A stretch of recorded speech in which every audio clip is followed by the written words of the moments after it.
इस चैप्टर की next lecture series हम लोग स्टार्ट करते हैं जो कि 7 है और टॉपिक है हमारा डिप्रेशन इन फ्रीजिंग पॉइंट। तो बहुत ध्यान से समझना है आप लोगों को।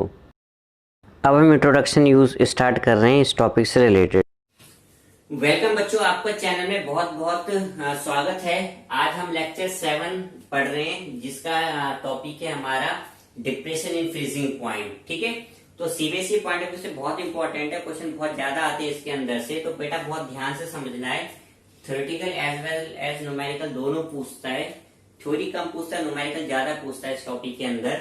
ठीक है, तो आपको थ्योरी भी ध्यान से पढ़ना। थ्योरी बहुत ज्यादा नहीं है, मेनली इसके अंदर न्यूमेरिकल पार्ट है। तो 3 नंबर का न्यूमेरिकल आता है, थ्योरी कभी आती है तो 1 नंबर की, बहुत ज्यादा तो 2 नंबर की। 2 नंबर बहुत रेयर केस है, 1 नंबर का कंसेप्चुअल क्वेश्चन बनाता है। ठीक है, तो लेक्चर स्टार्ट करने से पहले मैं हर बार की तरह कहूंगा आपको सब्सक्राइब करो, बेल बटन दबाओ, अपने दोस्तों का रेफरेंस डालो। ठीक है, तो ये सब हमारे लिए बहुत अच्छा होता है ताकि हमको मन करता है नहीं कि हम और वीडियो बनाएं आपकी बेनिफिट के लिए। ठीक है बच्चों, तो हम अपने लेक्चर स्टार्ट करते हैं जो कि हमारे का डिप्रेशन इन फ्रीजिंग पॉइंट। बहुत ध्यान से समझना है आपको। टॉपिक से रिलेटेड अब हम स्टार्ट कर रहे हैं अपना थ्योरी पार्ट। बच्चों हम स्टार्ट करते हैं हमारा लेक्चर 7 जिसकी हेडिंग है depression of the freezing point. ठीक है, तो मैं एक बार सजेस्ट करूंगा कि एलिवेशन इन बॉइलिंग पॉइंट को एक बार आप रीड कर लेना, तो इसमें अंडरस्टैंडिंग आपकी अच्छी हो जाएगी। ठीक है, तो हमने जैसे एलिवेशन बॉइलिंग पॉइंट में पढ़ा था कि the vapour pressure of the pure solvent is always greater than that of the solution. जिसकी वजह से क्या है कि जो हमारा प्योर सॉल्वेंट वो जल्दी बॉयल हो गया था, सॉल्यूशन कुछ टाइम बाद बॉयल हुआ था, उनका जो डिफरेंस था उसे हमने कहा था एलिवेशन इन बॉइलिंग पॉइंट। ठीक है, तो उसका कंसेप्ट को बिल्कुल रिवर्स कर दो तो वो हमारा हो जाएगा डिप्रेशन इन फ्रीजिंग पॉइंट। तो जिसका वेपर प्रेशर हाई है वो लेट फ्रीज होगा, और जिसका वेपर प्रेशर कम है वो जल्दी फ्रीज हो जाएगा। तो पहले डेफिनेशन पढ़ देते हैं फ्रीजिंग पॉइंट की। तो ये कहता है freezing point of substance may be defined as the temperature at which the vapour pressure of the substance in its liquid phase is equal to its vapour pressure in the solid phase. तो जितनी भी definition में लिख रहा हूँ सारी NCERT की है ताकि आपके एग्जाम में मार्क्स ना कटे। ठीक है, तो ये डेफिनेशन हो गई हमारी फ्रीजिंग पॉइंट की। अब आते depression in the freezing point. ये होता क्या है, तो हम कहते हैं temperature at which vapour pressure of the solvent in its liquid and the solid phase becomes equal. तो जब दोनों बराबर हो जाते हैं, जैसे मैंने एलिवेशन में बताया था कि जब नीचे का वेपर प्रेशर ऊपर के इक्विलिब्रियम पे आ जाता है तो लिक्विड बॉयल होने लगता है। ऐसे इसमें भी जब दोनों इक्वल हो जाता है तो फ्रीज हो जाता है। ठीक है, तो it is observe that the freezing point of the solution is always lower than that of the pure solvent. Decrease are called depression in the freezing point. तो ठीक है, तो जो वहां पे हमने कॉन्सेप्ट पढ़ा था उसका क्या ये रिवर्स है। उसके बाद अब इसका रीजन हो गया। तो रीजन हो गया we know that the vapour pressure of the solution is less than that of the pure solvent as the freezing point is the temperature at which vapor pressure of the liquid and the solid phase are equal for the solution it occur at the lower temperature। ठीक है बच्चों, तो जो मैंने आपको concept बताया बस उसी को हमने लैंग्वेज की फॉर्म में लिख दिया है। अब जो इसका मैथमेटिकल एक्सप्लेनेशन है ये अभी मैं ग्राफ के थ्रू आपको एक्सप्लेन करता हूँ तो ज्यादा बेटर है। इसके ग्राफ पे आते हैं। जैसे हम लोगों ने एलिवेशन का ग्राफ देखा था, एलिवेशन का ग्राफ एग्जाम में कई बार पूछा हुआ है, बट इसका ग्राफ अब तक जितनी बार भी सीबीएसई का पेपर हुआ 1 या 2 बार ही पूछा हुआ है, तो स्टिल बेस्ट है कि इसको भी कर देना, कोई ज्यादा टफ नहीं है। ठीक है, तो इसमें बेसिकली क्या है कि हम रिवर्स आ रहे हैं। जैसे हमारा लिक्विड सोलवेंट है, ये हमारा फ्रोजन सोलवेंट है और ये सोल्यूशन है। तो देखो लिक्विड सोलवेंट ने इसको यहाँ पे टच किया है और सोल्यूशन ने इसको यहाँ पे टच किया है।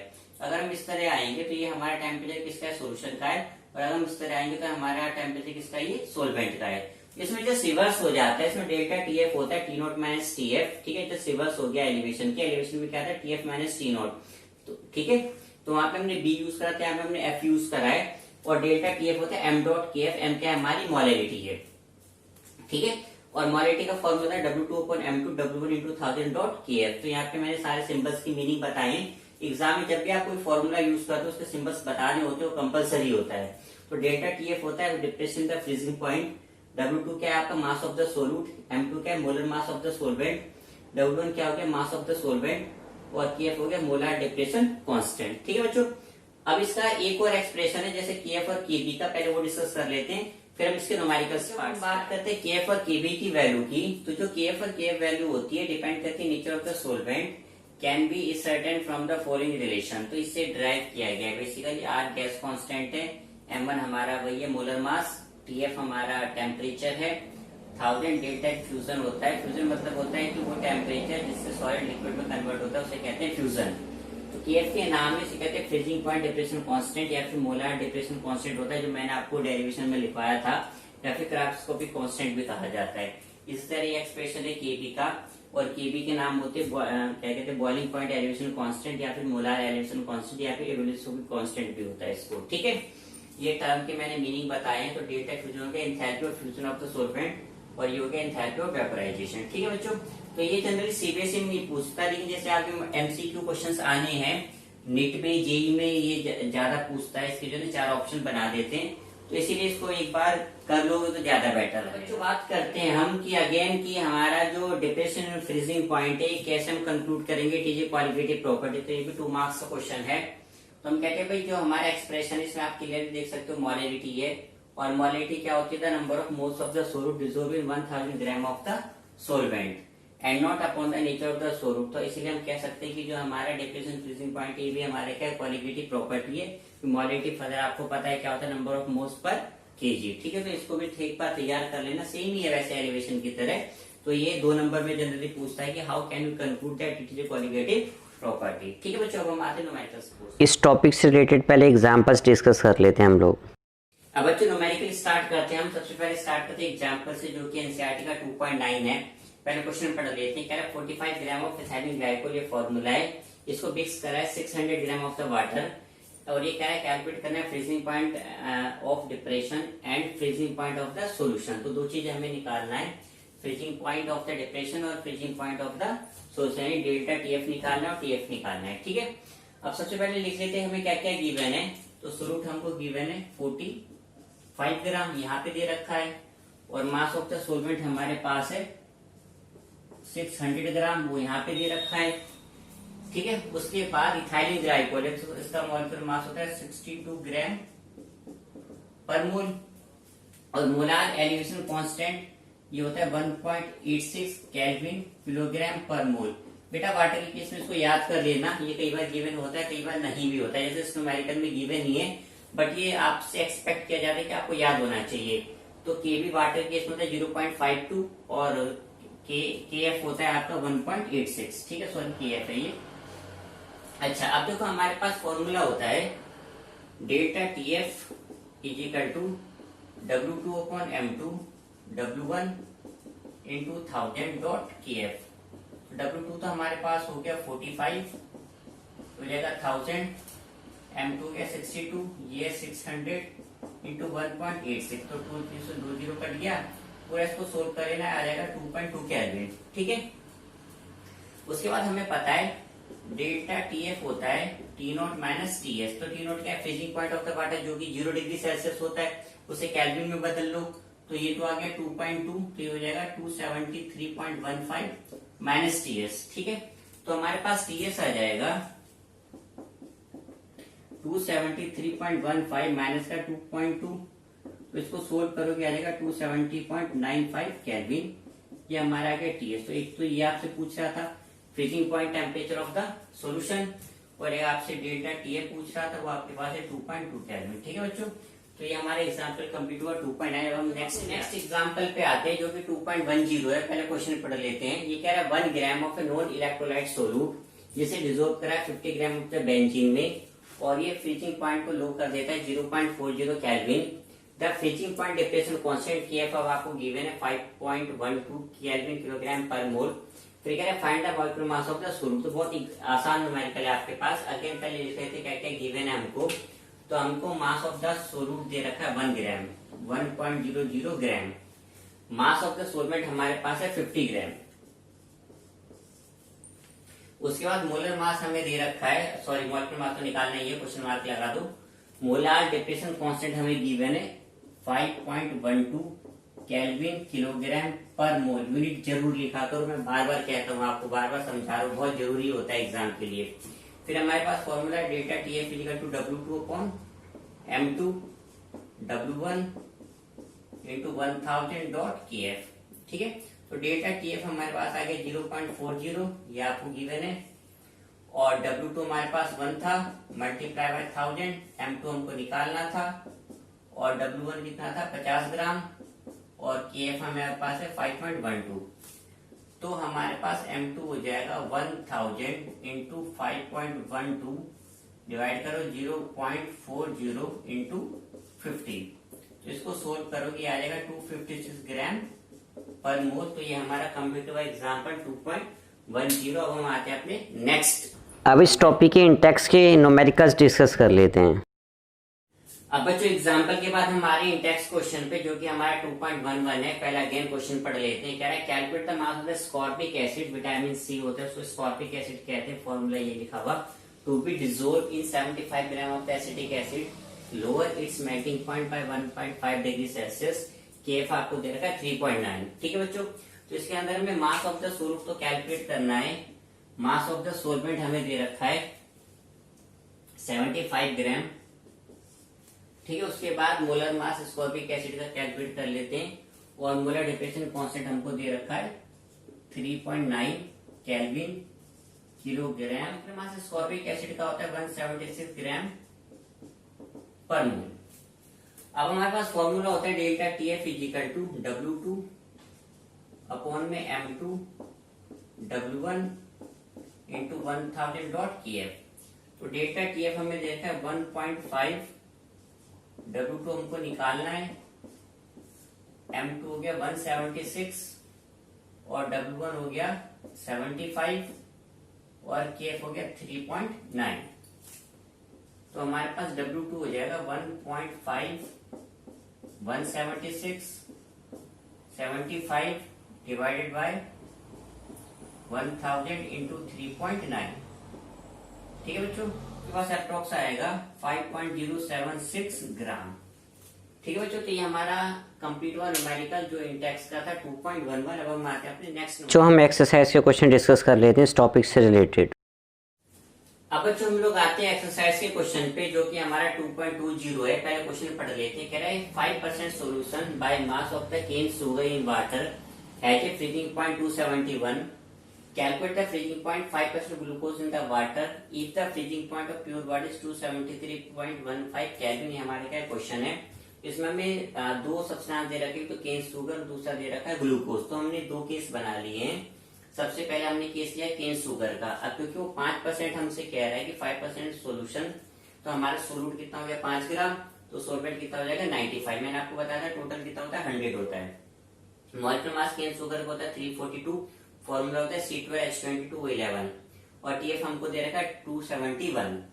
अब ग्लूकोज के केस में भी हमें कह रहा है 5% ग्लूकोज, इसमें भी हो जाएगा 5 ग्राम, सोलवेंट हो जाएगा 95। ग्लूकोज का मॉलिक्यूलर मास होता है 180, फॉर्मूला होता है C6H12O6 और इसके केस में हमको TF निकालना है। ठीक है बच्चों, तो सबसे पहले हम लोग निकाल लेते हैं, पहले केस फर्स्ट ले लेते हैं। तो केन शुगर के केस में पहले डेल्टा TF निकाल लो। डेल्टा TF है T0 माइनस TS। तो T0 हमको क्वेश्चन में दे रखा है, ये दे रखा है 273.15 माइनस 271। ठीक है बच्चों, तो इसको सोल्व करोगे आएगा आपका 2.15 केल्विन। ये हमारे पास क्या आ गया delta TF in case of cane sugar. अब हमारे पास फॉर्मूला होता है delta TF is equal to W2 upon में M2 W1 into 1000 dot KF। तो डेल्टा TF हमारे पास आ गया 2.15 इजिकल टू W2 हमारे पास है 5 इंटू 1000, M2 हमारे पास है 342 और W1 है 95 मल्टीप्लाई बाय KF। इसकी वैल्यू मत पुट करो, छोड़ दो इसको इक्वेशन फर्स्ट मान लो। उसके बाद अब केस ले लो सेकंड हमारा क्या है ग्लूकोज है।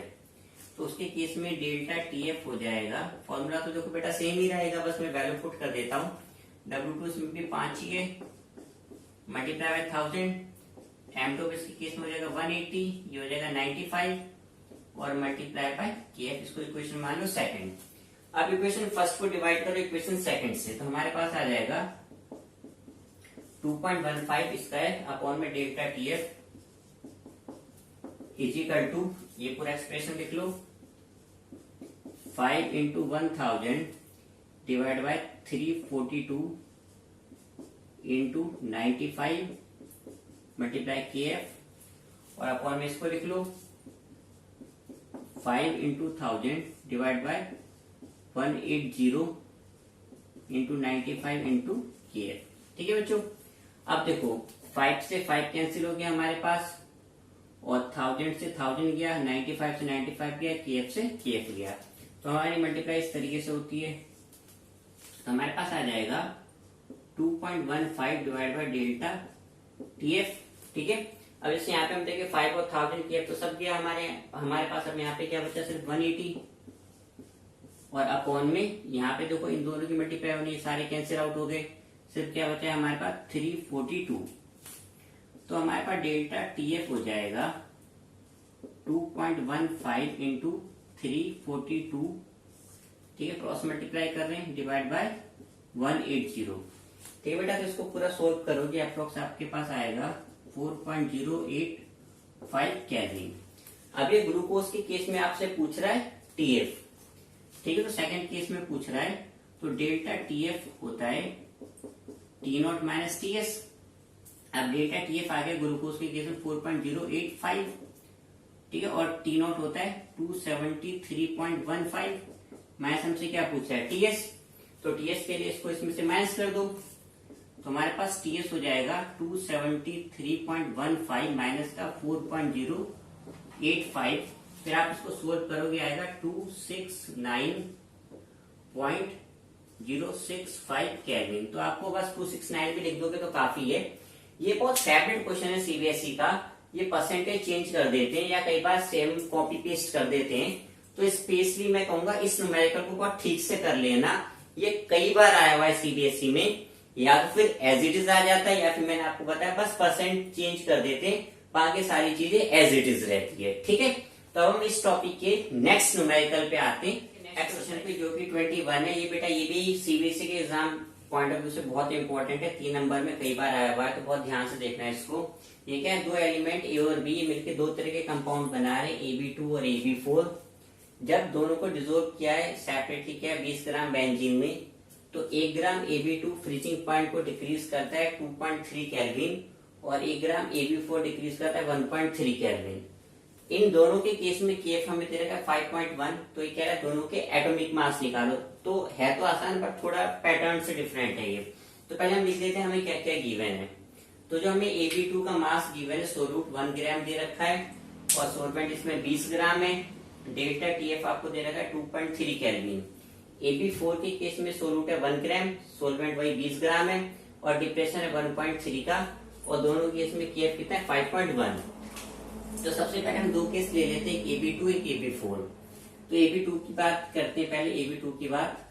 तो डेल्टा टीएफ होता है W2 अपॉन में M2 W1 into 1000 dot KF। इसके केस में हमारे पास डेल्टा टीएफ है 2.3, W2 1 है आपके पास, 1000, M2 आपको नहीं पता, ये 20 है आपके पास और ये 5.1। तो देखो ये 5 टाइम्स चला जाएगा आपके पास। ठीक है, तो आपके पास बचेगा 50। तो आपके पास M2 आ जाएगा 50 इंटू 5.1 डिवाइड बाय 2.3। ठीक बेटा, तो इसको पूरा आप सोल्व करोगे, ये आपके पास आएगा 110.86। तो इसमें डेसिमल प्लेस ले लेना, वरना पीछे से आंसर मैच नहीं करेगा। अब केस हम लोग ले रहे हैं AB4 का। तो AB4 के केस में फॉर्मूला सेम ही रहेगा। फॉर्मूला बेटा जरूर लिखा करो, इसके अलग से मार्क्स होते हैं।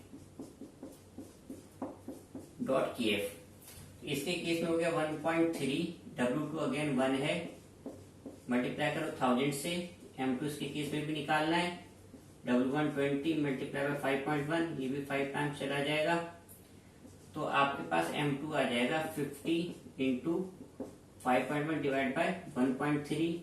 इसको सोल्व करोगे आपका आएगा 196.15 ग्राम पर मोल। इसकी यूनिट होगी ग्राम पर मोल, यूनिट जरूर लिखा करो। अब हम इनके केस में निकालने एटॉमिक मास। तो देखो AB2 का मॉलिक्यूलर मास आप कैसे निकालोगे, आप निकालोगे A प्लस 2B, ये हमारे पास आया 110.86, और AB4 का मॉलिक्यूलर मास आपने कैसे निकाला होगा, A प्लस 4B, ये हमारे पास आया है 196.15। ठीक है, अभी आपके पास एक बाइनरी इक्वेशन बनके, जैसे आप XY को सोल्व करते हो, तो माइनस माइनस माइनस, तो देखो ये कैंसिल आउट हो गया, ये बचा माइनस का 2B इक्वल टू, इसको भी सोल्व करोगे ये भी माइनस का आएगा आपके पास। ठीक है, तो उसके बाद फिर जब आप इसको सोल्व करोगे तो आपके पास B आएगा 42.65। अब b की वैल्यू किसी एक इक्वेशन में रख दो, मान लो मैं इसमें रख देता हूं, मेरे पास है a plus 2b is equal to 110.86। ठीक है, तो जगह a plus 2 into 42.65 is equal to 110.86। इसको बेटा पूरा सोल्व कर लेना, तो आपके पास a की वैल्यू आ जाएगी 25.56 ग्राम पर मोल। इसकी यूनिट होगी ग्राम पर मोल। तो सीबीएसई पॉइंट ऑफ व्यू से न्यूमेरिकल बहुत इंपॉर्टेंट है। ठीक है, तो इसको बहुत ढंग से कर लेना, 3 नंबर में आता है, कई बार आया हुआ है। तो ये हमारा एक्सरसाइज का क्वेश्चन कंप्लीट हुआ 2.21। अब हम स्टार्ट करते हैं अपना डिस्कशन पार्ट इस टॉपिक से रिलेटेड। तो बच्चों ये हमारा लेक्चर 7 था, जिसका नाम था डिप्रेशन इन फ्रीजिंग पॉइंट। ठीक है, तो आप लोगों ने इसको सुना, इसके लिए बहुत बहुत धन्यवाद। तो आपको फिर क्या करना है, आपको सब्सक्राइब करना है और अपने फ्रेंड्स को इसके बारे में बताना है, चैनल के बारे में, कि भाई इसमें अच्छे अच्छे लेक्चर अपलोड होते हैं। और आप लोगों की जो कॉल्स आती है, जो कमेंट्स होते हैं, वो बहुत अच्छे लगते हैं, मेरे को बहुत अच्छे आते हैं, भाई लोग इतने ज्यादा पसंद कर रहे हैं। तो जल्दी से जल्दी मैं और भी अपलोड करूंगा। अब इसके अंदर जो हमारे पास लेक्चर 8 होगा, वो हमारा होगा ऑस्मोटिक प्रेशर। ठीक है, तो ऑस्मोटिक प्रेशर के ऊपर न्यूमेरिकल्स कम ही आते हैं, जनरली उसमें कंसेप्चुअल क्वेश्चन आते हैं।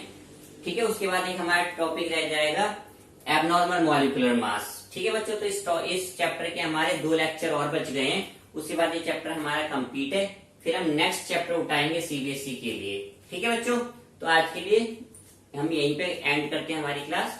Thank you again.